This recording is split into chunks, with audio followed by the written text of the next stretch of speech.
Opinion: shoplifting isn't a holiday adventure sport. The viral video of an Indian tourist being caught allegedly shoplifting in Illinois in the US in May that has surfaced 2 months later on YouTube now raises a lot of questions. The only certainty, of course, is that shoplifting is illegal everywhere, including India and the US, and doing so will lead to arrest, charges, fines, and/or jail.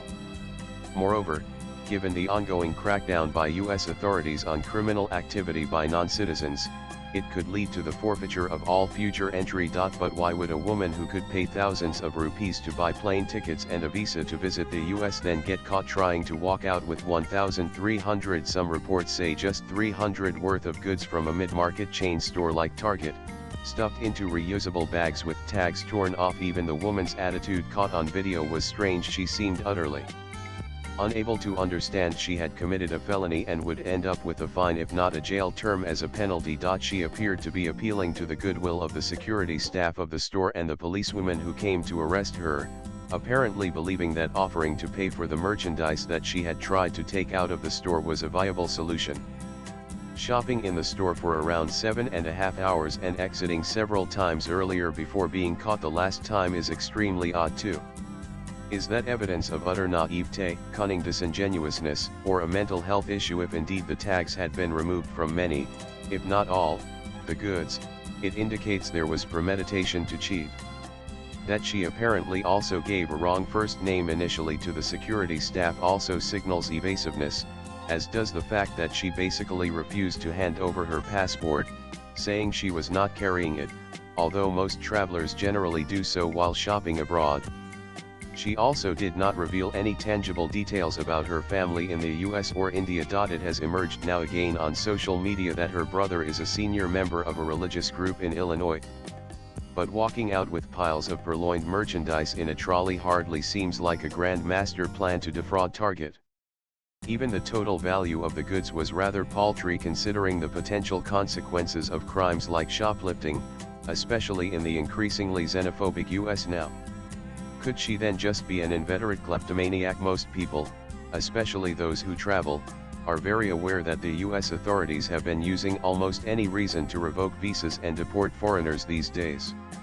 Why would anyone want to test the veracity of that precept by trying to sneak out 3 bags of lifted goods from a department store, given that all such establishments have CCTV cameras and very vigilant security staff, and being an Indian woman would hardly make US authorities lenient. And nor would the plea hold water that she was so engrossed in a phone call that she was walking out without realizing she had not paid for the goods.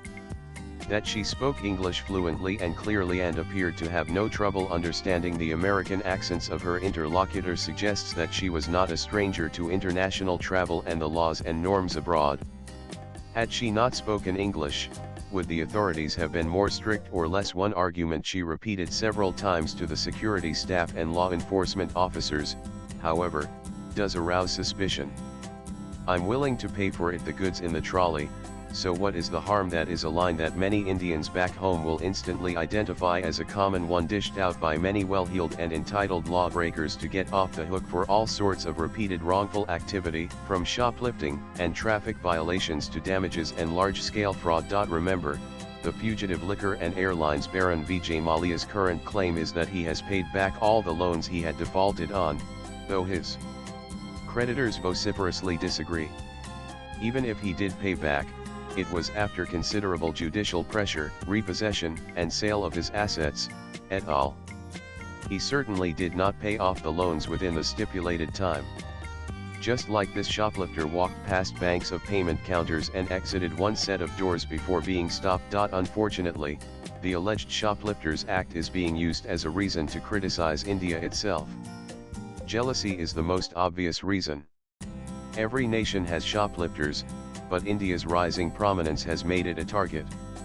Just like transgressions by Americans anywhere naturally attract a lot more interest and opprobrium than those committed by citizens of less consequential nations. Indians must realize they will be in the crosshairs while abroad, just like Americans. The incident happened in May, and she was produced in court and formally charged in June with shoplifting but reportedly pleaded not guilty. There is no news on what happened next. Was she deported, told she will not be allowed to return to the US for a stipulated time or perhaps forever? Did she get a jail sentence to discourage shoplifters, especially foreign ones, or was she allowed to pay for the goods as she had offered, plus a fine, and then let off? Many would wonder what might have happened to her if she had been caught doing the same in India. Given her evident well-heeled status and articulation, most Indians would probably believe she would have been let off, or at least told that even if it goes to court, it could be managed to everyone's satisfaction. The US is not infallible or incorruptible, but given all the evidence on video and even mugshots of her in orange overalls, it wouldn't be that easy there. Swipe left for next video. The upshot of this is a dire warning to all Indians who may have a yen to do what she did. Shoplifting is not an adventure sport. It is a crime that leads to serious consequences, including jail time and deportation in many countries, including the UAE, Saudi Arabia, Malaysia, Singapore, Indonesia, Japan, South Korea, and more. Technology has also made it very tough to get away with shoplifting. There are better ways to get an adrenaline high while traveling abroad. The author is a freelance writer. Views expressed in the above piece are personal and solely those of the author. They do not necessarily reflect News 18's views. Latest blogs.